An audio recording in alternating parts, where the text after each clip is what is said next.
Hi everybody, welcome back to my series of videos on introductory microeconomics. Today's video is going to cover something so fundamental to the study of economics that you've probably been aware of it since long before you sat down and decided to study econ in any capacity, for better or worse. Today we're talking about supply and demand. Where I think a lot of teachers and professors go wrong when teaching supply and demand has to do with the graphs.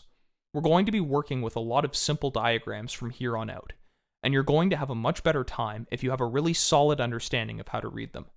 If you're watching this video because your teacher explained supply and demand this week, and you're totally lost about the differences between a movement along a curve and a shift in a curve, this is the video for you. Before we talk about graphs though, let's talk about an important bit of theory: competitive markets. We can start by just talking about what a market is. You can think about a market as being a collection of buyers and sellers of some good or service. Take apples for example. People who grow apples sell them to you, maybe through an intermediary, and you purchase the apples. You, other people like you who like to purchase apples, and the people who sell the apples make up the market for apples. Notice that the market isn't necessarily a physical location like a supermarket.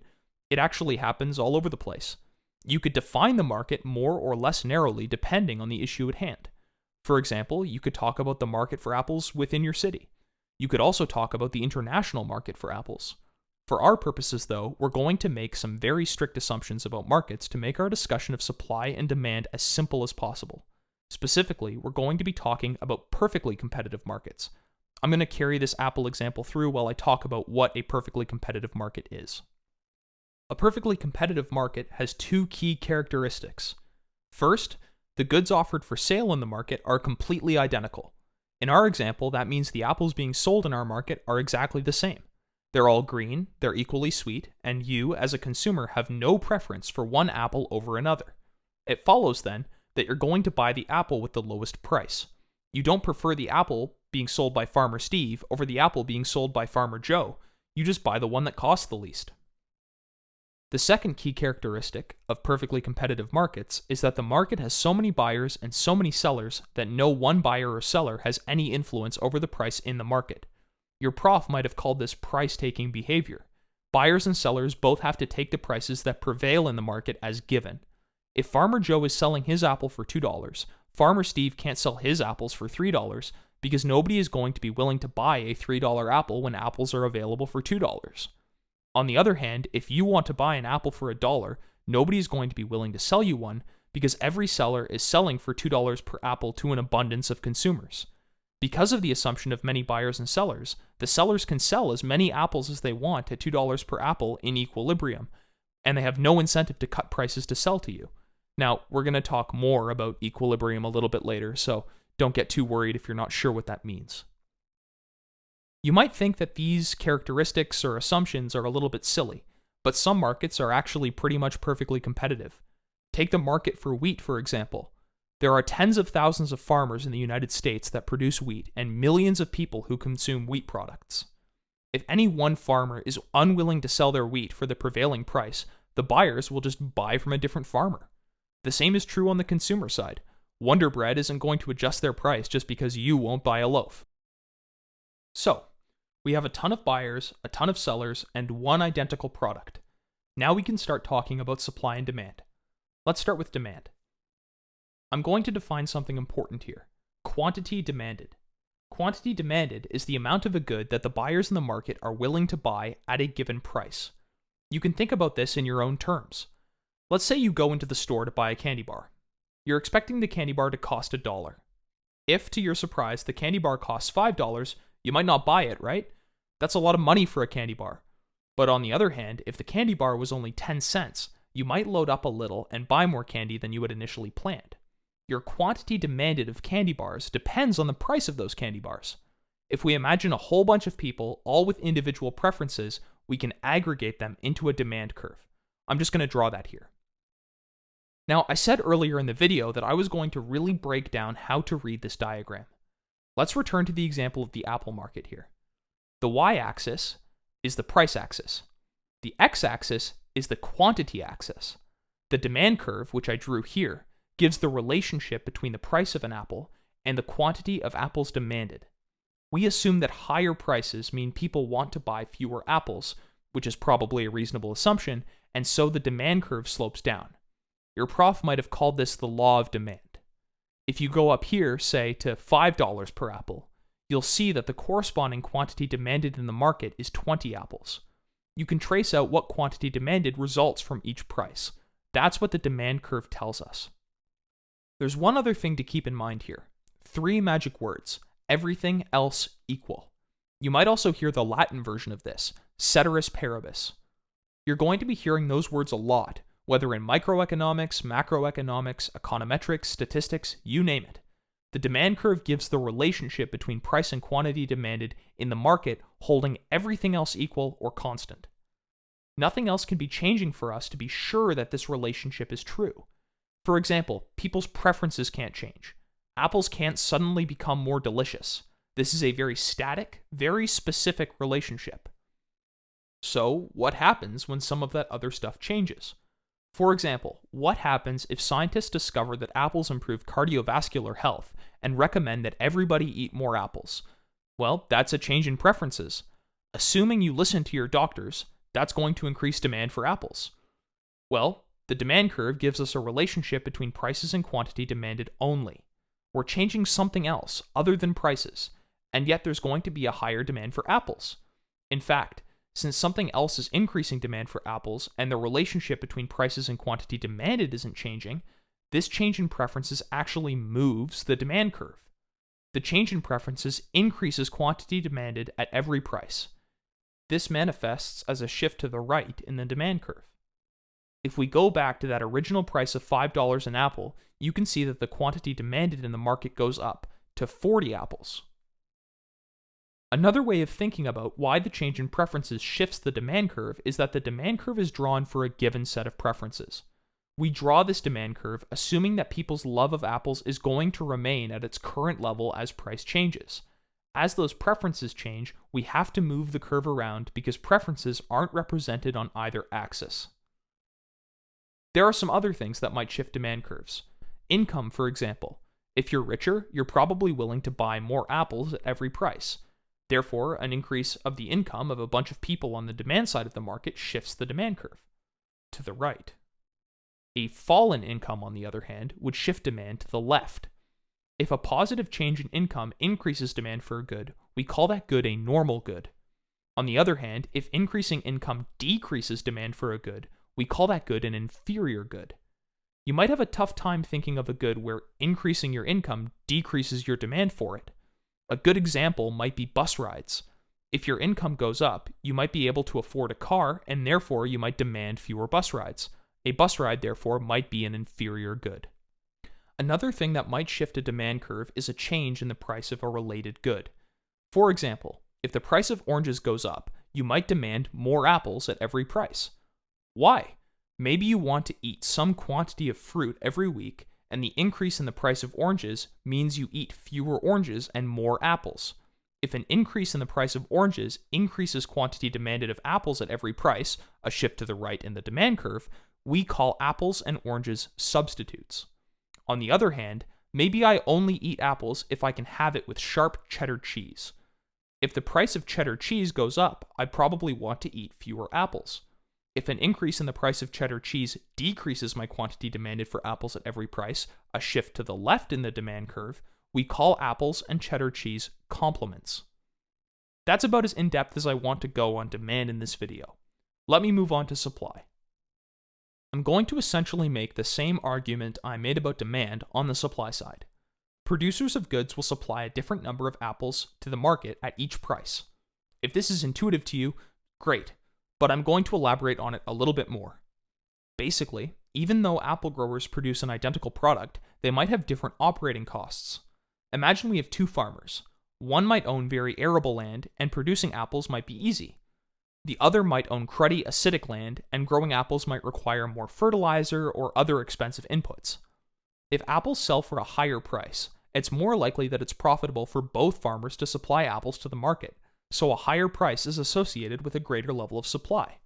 On the other hand, if the price for apples in the market is lower, it's likely that the farmer with higher costs won't be able to afford to provide apples to the market. Lower prices are therefore associated with lower levels of supply.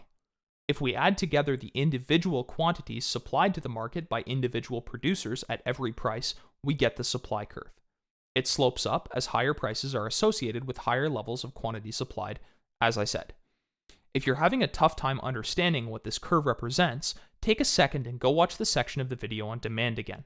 These curves are really important, and it'll serve you well to have a really good sense for what they represent and how to read them. As with demand, the supply curve gives the relationship between price and quantity supplied, all else equal. If other stuff in the market changes, the supply curve might shift. There are a few different reasons why this might happen. One of the most obvious is a change in input prices. If fertilizer becomes more expensive, fewer farmers are going to be able to sell apples profitably at every price. This means that the quantity supplied to the market falls at every price, and supply shifts to the left. A fall in input prices, on the other hand, would shift supply to the right, along the same lines of reasoning. There are some other things that could shift the supply curve. Changes in technology, changes in the number of sellers, that sort of thing. It should be relatively intuitive how these changes would move the supply curve, so I won't dwell on them here. We've now defined supply and demand in a perfectly competitive market. Now we can add them together and talk about how things look. Okay, you should now see these two curves together. You're going to see a lot of diagrams like this in Introductory Micro. Notice that the two curves meet somewhere in the middle here. This intersection is called the equilibrium. I'm going to label it point E. The price that corresponds to the point is called the equilibrium price. The quantity that corresponds to the point is called the equilibrium quantity. At this point, quantity supplied is equal to quantity demanded. When this is true, we say that the market clears. There isn't any leftover supply or any excess demand. It turns out that under perfect competition, the price of the good will adjust to equate supply and demand. This isn't trivial, it's actually pretty awesome. Want to find out why? Of course you do. I'm going to show why price adjusts to this point by demonstrating that the counterfactual of any other price would never hold and be unable to persist in the long run. Imagine, hypothetically, that we had a price above the equilibrium price. We can trace this out and see that this price intersects the demand and supply curves at different locations. If we trace down from the demand curve, we have this quantity demanded. If we trace down from the supply curve, we have this quantity supplied. You can see that at a price above the equilibrium price, the quantity supplied is higher than the quantity demanded. In economics, we call this an excess supply. At this price, there's more willingness to supply the good than there is willingness to buy it. Now think about what incentives are built into this scenario. At this price, there are going to be suppliers willing to sell the good for a price below this higher price, as demonstrated by the supply curve. There's an incentive for them to undercut their competitors because there's an excess supply. Not everybody who wants to sell the good at this price has the opportunity to do so. So, once one producer decides to cut their price a little, all of the buyers are going to want to buy at that price. For other producers to sell anything at all, they have to match, and the price falls. This incentive structure persists, and prices are continuously driven down. In fact, there's an incentive for producers to undercut each other right up until the equilibrium price. At this price, quantity supplied equals quantity demanded. There's no incentive for any producer to cut their price, because every producer can sell exactly as much of the good as they want to supply at the current price. Lowering their price would, therefore, only hurt them. What about the opposite scenario? Imagine the price was lower than the equilibrium price. If we trace this across the supply and demand curves, we get these quantities supplied and demanded. Clearly, at a below equilibrium price, consumers want to buy more apples than producers want to supply. This is called an excess demand, or a shortage. Not everybody who wants to buy an apple at this price can get access to one. The consumers then have an incentive to offer to pay more for the apples to convince the producers to sell to them rather than to somebody else. Once somebody is willing to pay more than the prevailing market price, all of the producers want to sell to them, which raises the price in the market. Now, I'm simplifying a bit, but the essence of the price mechanism is that there are people willing to pay more than the prevailing market price for apples, and they act together to push the price up until the excess demand disappears and we arrive at the equilibrium price. Another potentially more technically correct way of thinking about this is that sellers may recognize that there are too few goods for the number of consumers that want them, and that they can essentially raise prices without losing out on any sales. This is a really important idea. If you don't understand why flexible prices move to equilibrate supply and demand, go watch that part of the video again. That's your key takeaway from this part of the video. Under perfect competition, prices move to equilibrate supply and demand. Okay, we've covered a lot so far and we're almost done. The last thing to do is kick these curves around a bit. We've already talked about some things that might shift demand and supply curves. The last key insight from this video is that shifts in supply and demand change equilibrium prices and quantities. One more example. Imagine scientists discover that the fertilizers used in growing apples cause ingrown toenails. Since ingrown toenails suck, people are going to demand fewer apples at every price. This shifts the demand curve for apples to the left. If you don't understand why this is a shift in the demand curve rather than a movement along the curve, go watch that part of the video again. What happens once the curve is shifted? At the original market price, P0, there's now an excess in supply. Apple sellers want to sell more apples than people want to buy given the ingrown toenail revelation. There's an incentive for apple sellers to undercut each other to sell their stock. As they do, the price falls until the surplus of apples disappears. The market goes to a new equilibrium here at P1 and Q1.